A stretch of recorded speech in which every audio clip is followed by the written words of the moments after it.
This conference will now be recorded. Hey, so good morning again, everyone. Thank you to our presenters this morning joining us for our community conversations about products emerging in the age of COVID-19. We all know these are different times for us all and constantly changing, and with that come new products that have come out. So that's why we kind of decided to get this roundtable of folks together, some of our local experts. We have Khris Anniston, who is the CEO or president of the American Red Cross here locally for us, come to talk about the COVID-19 antibody testing they're doing. We have Mr. Scott Lee with LST to come talk about their temperature screening and thermographic bullet cameras, which are really cool. And then also Ms. Theresa Smith with ServPro of Anniston and Gadsden to speak about their certified ServPro clean program. So with no further ado, I will go ahead and stop my screen sharing and turn it over to Ms. Khris Anniston. Khris, you want to take it away? Thank you. Good morning. Good morning, everyone. I'm Khris Anniston. I'm the executive director for North Alabama chapter in the American Red Cross. And so, Will, thank you so much for having me here today. And I've told Will I'm so much more comfortable talking about fires and floods and tornadoes, but the antibody testing and the Red Cross work with blood is so important right now. So for a little bit of background, I remember back with, when was this, early March when this started, and I remember watching in horror as blood drive after blood drive was canceled. A lot of our blood drives happen in high schools and colleges, and businesses closed, high schools closed, colleges closed, and I just remember I don't think I've ever been so just terrified before. As a little bit of background on me, I am, like so many other people, have relied on Red Cross blood to actually live.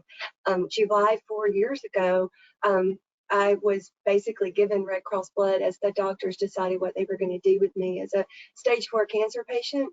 They really didn't have a lot of hope, but they needed to keep me alive long enough so that they could decide how to proceed. That was in July, a month when typically blood donations are low, and when it's hard enough to get people to give blood when they're going to the beach and they're having vacations and schools are closed. But someone in July gave the gift of life to help save me.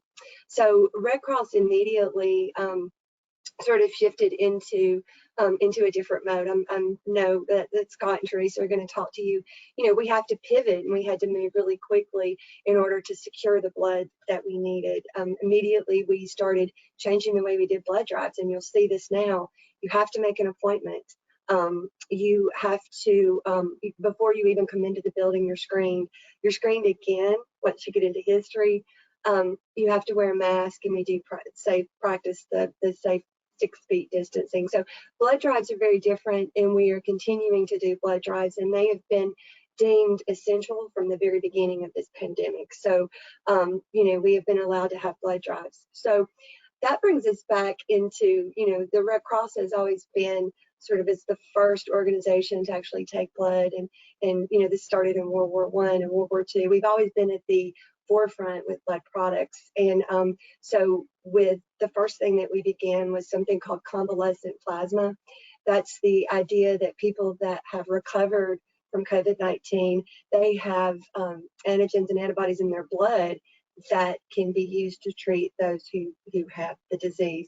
So if you are interested, if you've recovered, you can go to redcrossblood.org, and that's where I'm going to be sending you guys repeatedly throughout this presentation. They have questions, they answer all the questions, but there is a form. So if you've recovered, you can go online, redcrossblood.org, fill out the information, and learn how you can help save someone. So antibody testing began on June 15th, so not very long ago. Anyone who gives blood or plasma now will have their blood tested for these the COVID-19 antibodies.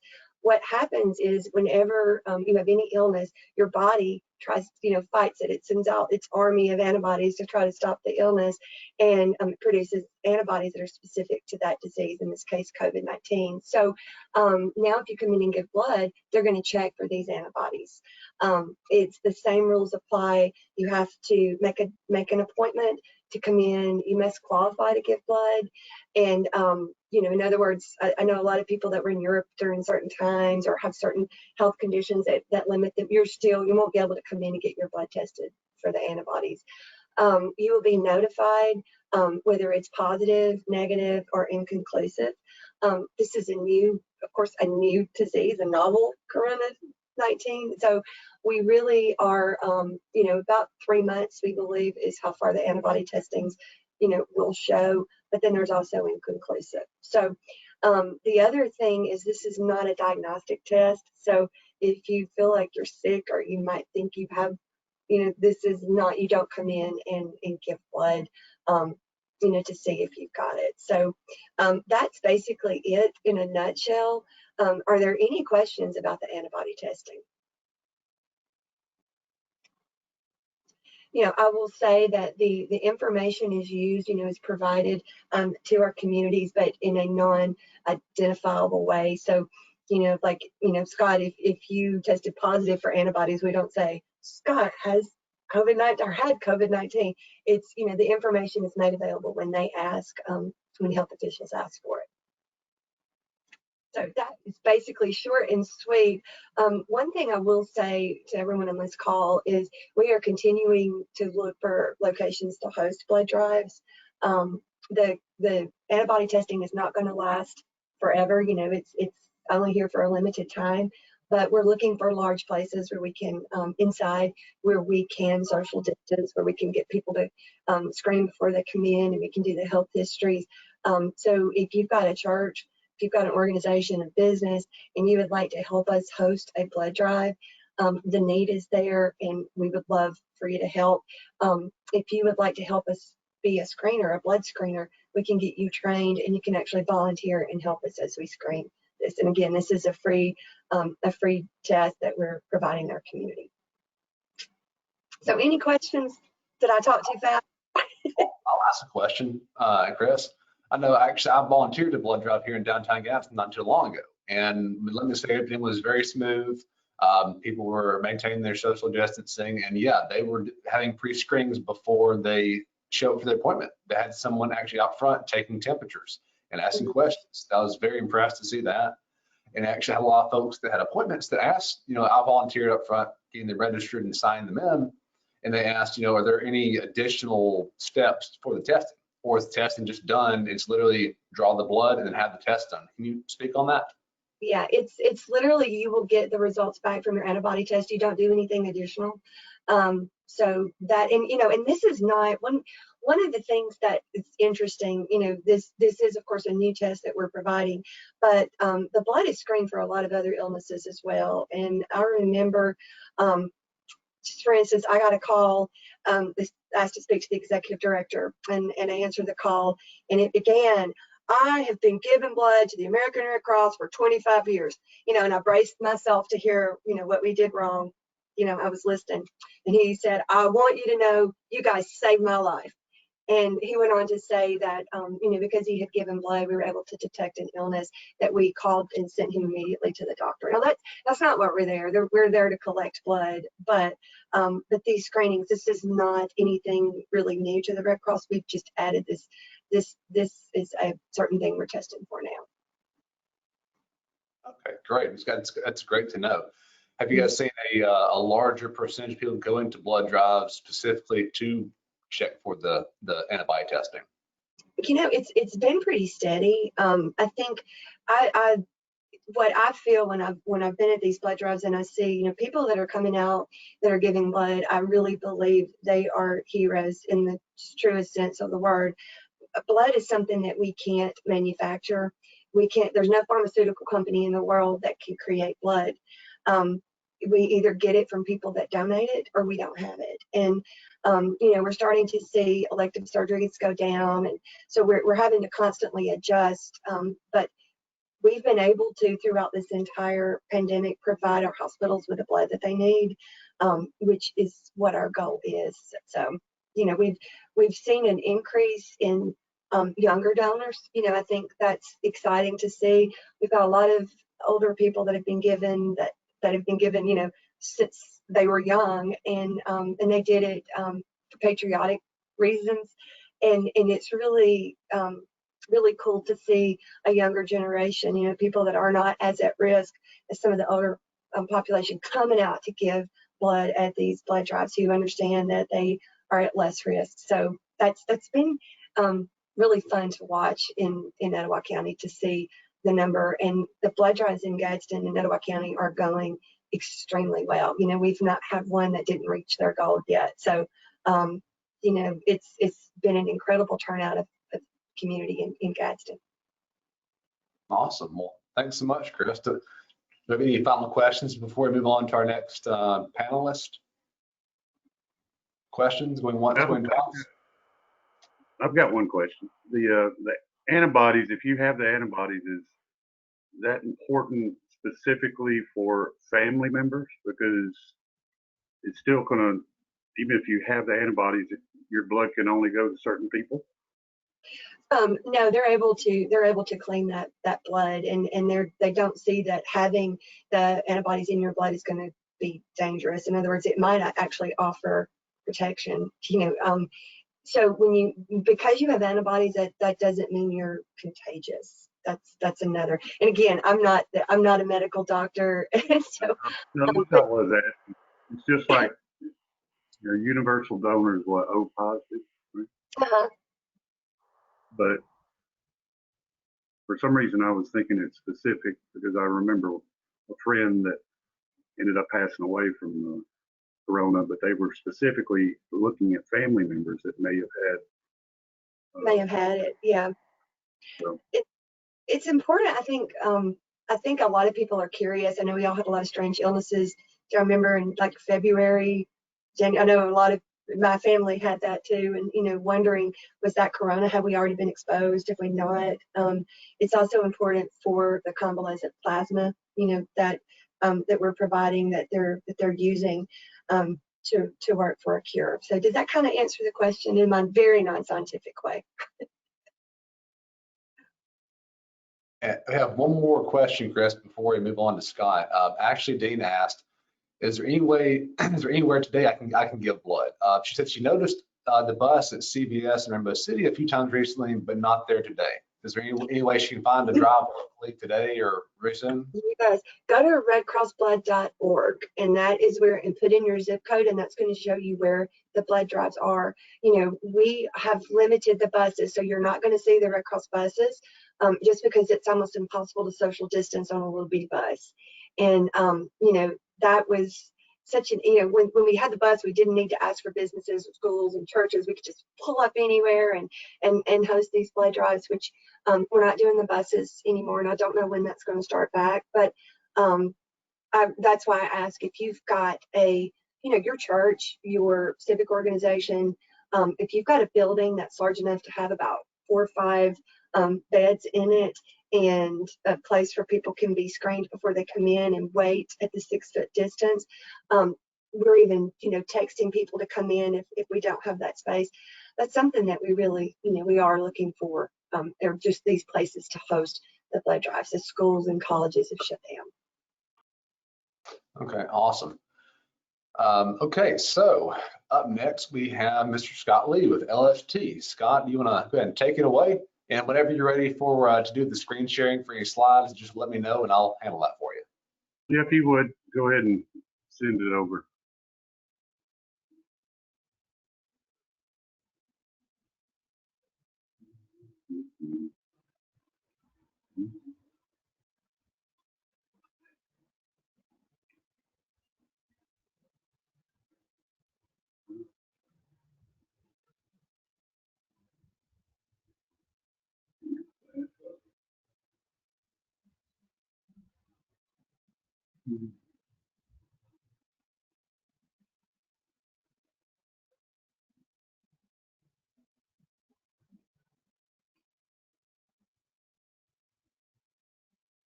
Well, if I can get my app up. Yeah, all I'm seeing is the Just Bean logo in the background. Yeah.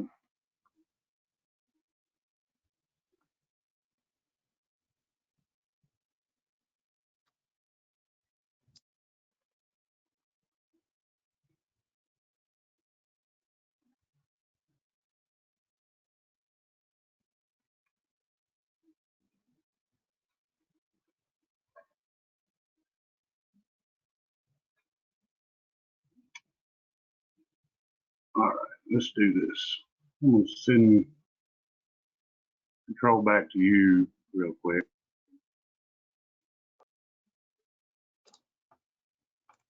Okay, got it. And now send it over. Okay.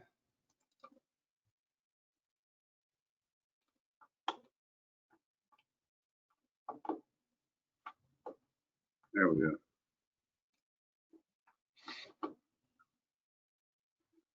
All right, can you see that now, Will?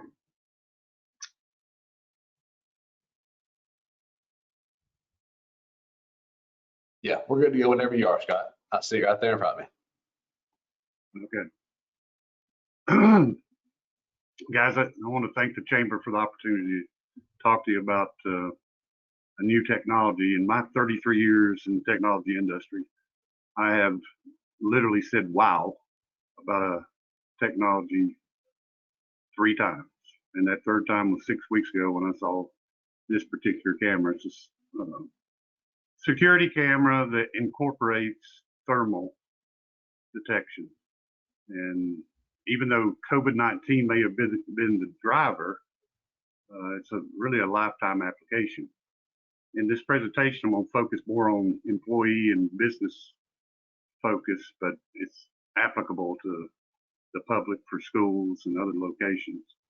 But your employees are usually your most valuable resource and expensive when they're not there. So if you look at it from a COVID driver, that's why this technology came about. But if you have teams of people that are working and during the year someone comes in with a flu and that entire team ends up sick and out, you're losing money every day. So I'm going to start through the application and I'll get to questions at the end. But this is a technology that uses artificial intelligence to identify a problem without dedicated labor. And by that I mean just having someone sitting there paying them to take temperatures. It gives you immediate notification via email or text with an abnormal reading. It has an open API, which means that you can interface it almost to any other application. So you literally could interface it to the entry door. So the door will not open if someone, or you could interface it to a time clock. Has high resolution viewing, and depending on which camera, can scan up to 30 people per second. We have over here at LST 3 of the 4 current cameras that the manufacturer produces, and we're available for anybody that wants to come see them work. At the end of the presentation, I'll actually show you a little video we shot of a number of our employees walking past the cameras. But the temperature, again, this is still a security camera, so you can tie it into your security system. But the temperature screening thermographic bullet camera is designed to detect elevated skin surface temperature with high for preliminary temperature screenings in office buildings, warehouse, factories, stations, airports, and other public locations. We have one customer that's in the process of putting the camera in place, and they are a metal fabrication company, and they literally have 20 different pieces of equipment that handle the metal in different ways, and they'll have 3 to 5 people trained on those pieces of equipment. And again, my point, even though it's COVID driven, if they come in the middle of the year with the flu and an entire team ends up sick and out, that piece of equipment not running costs this company tens of thousands of dollars a day. The process is literally a workflow. It uses artificial intelligence technology to ensure thermographic cameras only detect. It compensates with an algorithm to ensure the temperatures measuring the ambient temperature and the distance that person is from the camera. The thermal technology has been applied widely, and it's efficient. It provides a skin surface temperature. The workflow is you have an entering area. The camera measures the temperature. If there's nothing wrong with that person or that group of people, there is no notification. if someone reads abnormal and you actually have the ability to set what you want to be abnormal, so 99 or 100 or 101, then it would notify whoever the responsible person or persons are and allow this person and have a second measurement if you deem necessary. Here's a picture that I took and showing the bullet camera, and on this bullet camera, the top picture, the setting on this camera is set to identify temperature and detect whether or not a mask is being worn. So the top picture shows myself with a mask on this morning. Yesterday, I turned off the mask reading, so you don't have to have it if you don't want it. But it shows the temperature, and then if you have the mask on, the bottom one shows one of our employees with no mask. So, but it provides temperature, mask or no mask, camera ID, date and time. And here is a little video that we shot of employees walking past, and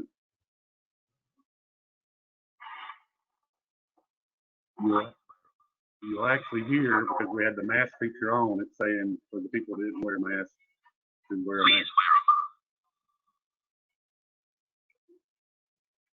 Please wear them. One more time, just.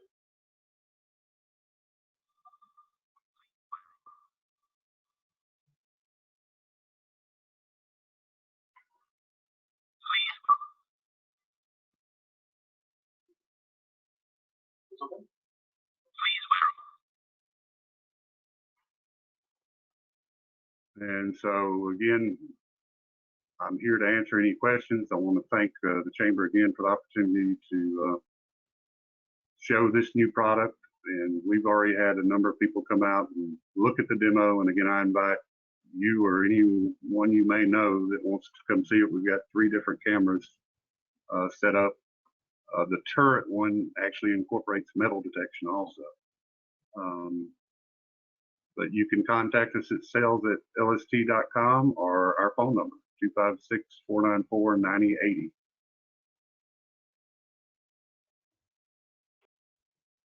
That is very impressive, Scott. It's really cool. That is very neat.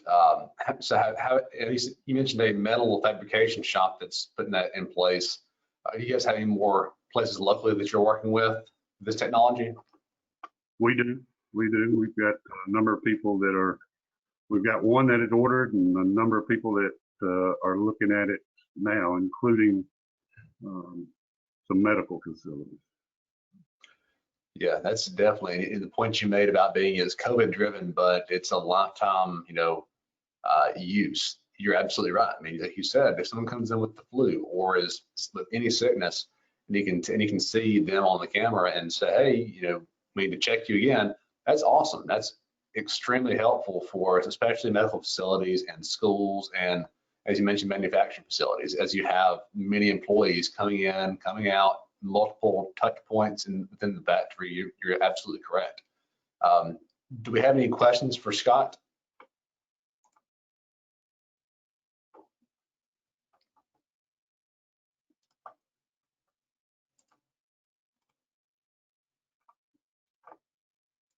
Any questions for Scott before we move on to ServPro? Scott, this is Khris.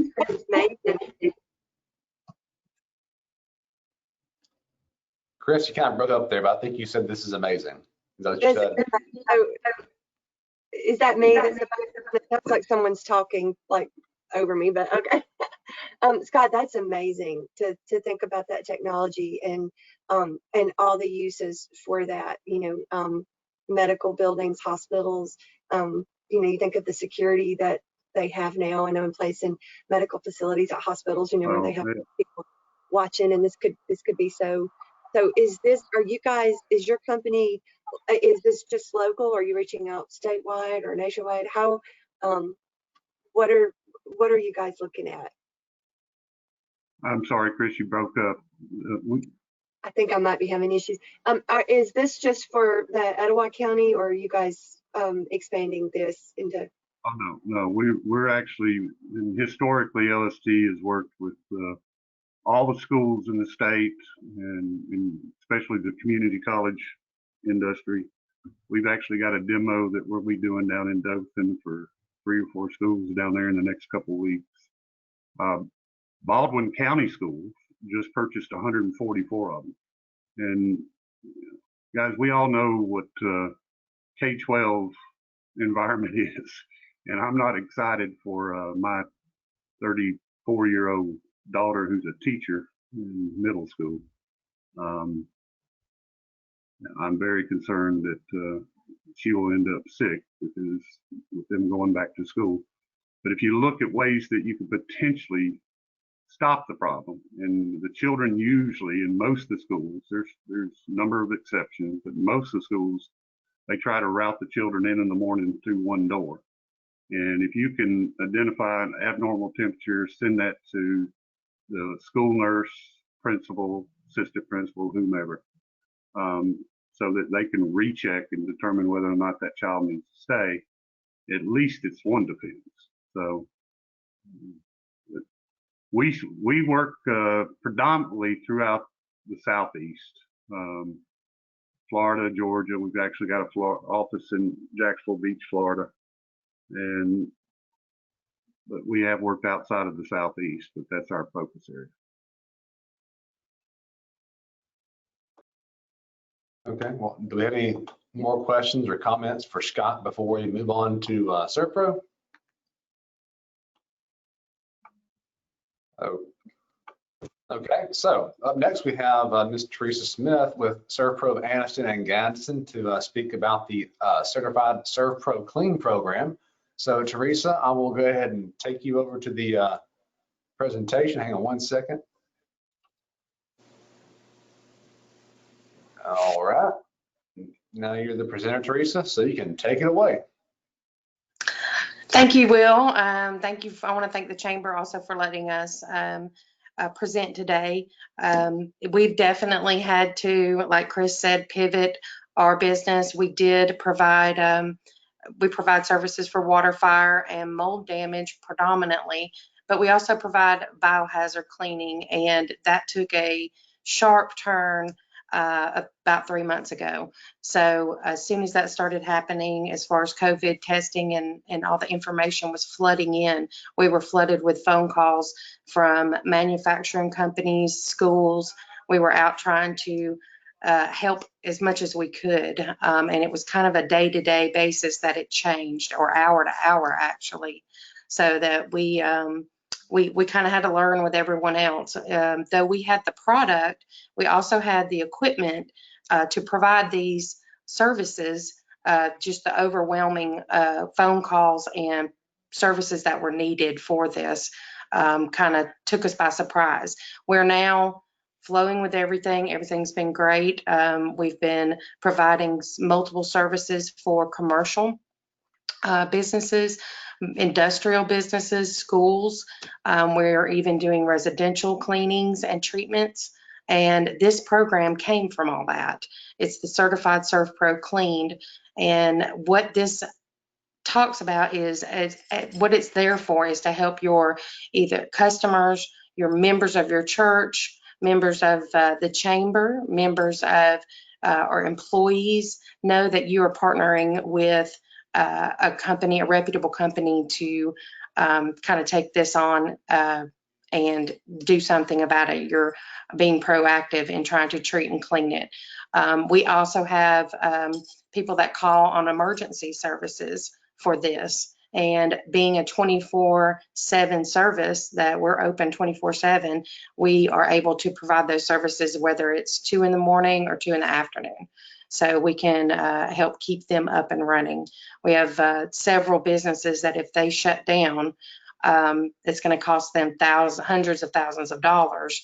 And like Scott talked about, they have groups and teams of workers that if they all get sick or one person gets sick and shuts down that part of the manufacturing company or the business, then it's very devastating for that company. So we come in and do treatment and cleaning. And then with this program, we're also able to have things that we can leave behind to show the employees that they're actually taking steps and taking measures to treat that and clean that and be proactive in any kind of contamination or anything like that.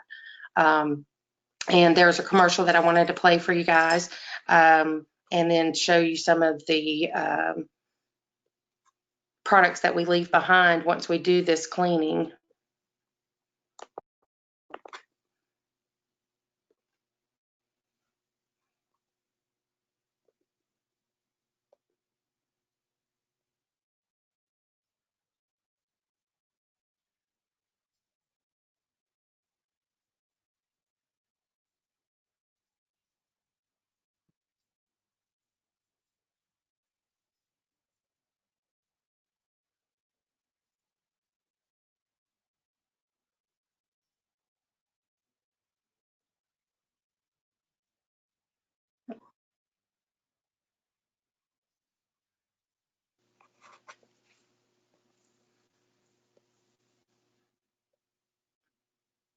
So these are the leave behinds that we have, and they can put these on tables.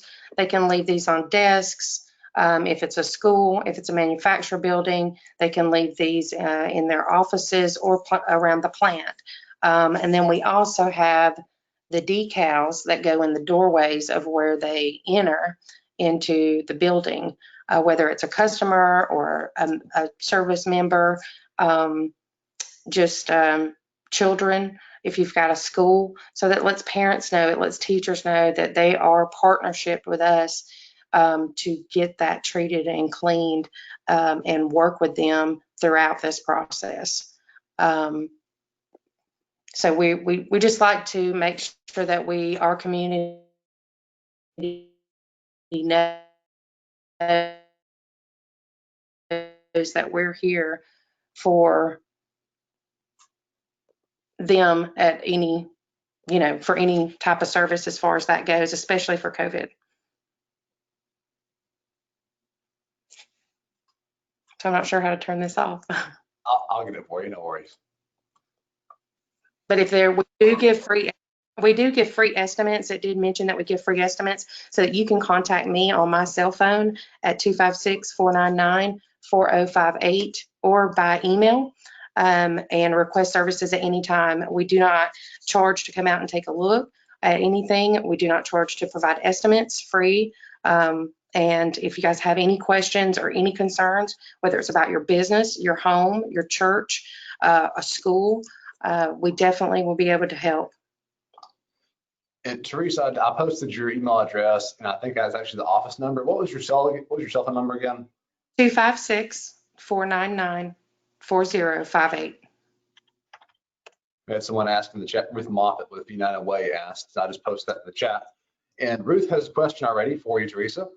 Sure. So what is the process of decontamination for a residential decontamination? For example, does the resident have to leave the home, and how is it charged residentially? So residentially, we are coming in, and it's based on square footage. So we'll come in, they do have to not be there because it's a product that we will fog. And then they also have, its enhanced cleaning is wipe down. It's actually a physical cleaning and wipe down of all high touch surfaces. And that is the same as for a school and for a manufacturing company, industrial as well. Okay, awesome. And if you guys in the call, I just posted a couple of links there for updated information on COVID-19, any breaking news the chamber gets. You can find it there at etowahchamber.org/COVID-19. And then, of course, as with all of the other webinars we've done, it's been recorded, so we can find it later today. I'll have that downloaded and taken care of at the recorded webinars link there for you. Do we have any more questions for Theresa or Khris or Scott while we're still on the call?